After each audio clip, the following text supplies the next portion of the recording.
కళ్యాణం జరుగుతుంది.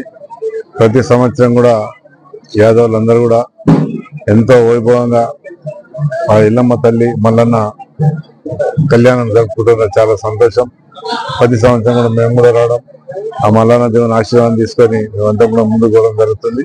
ఈ రోజు కూడా భక్తులు వచ్చిన అందరూ కూడా ఒక మంచి ఆశతో ఆ భగవంతుడు ఏమని ఇస్తారని ఆశతోనే వస్తారు. ఆ భగవంతుడు అందరినీ కూడా మంచిగా చూడాలని కోరుకుంటాం. ఎందుకంటే ఎవరందరూ కూడా ఒక గ్రూప్ తో, ఒక పట్టుదలతో ఒక మంచి కళ్యాణం చెప్పి ప్రతి సంవత్సరం కూడా వైభవంగా 3 రోజులు ఎంత పెద్ద కళ్యాణం చేపిస్తారు, అందరూ కూడా చూస్తున్నారు. అందుకని దీంతో చరిత్ర ఉన్నది.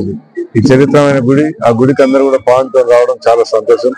నేను కూడా ఎమ్మెల్యే అయినాక 4వ సారి ఎమ్మెల్యే అయినాక ప్రతి దాన్ని కూడా ఎమ్మెల్యే కాకుండా కూడా వచ్చే ఎమ్మెల్యే అయినా కూడా వచ్చాం.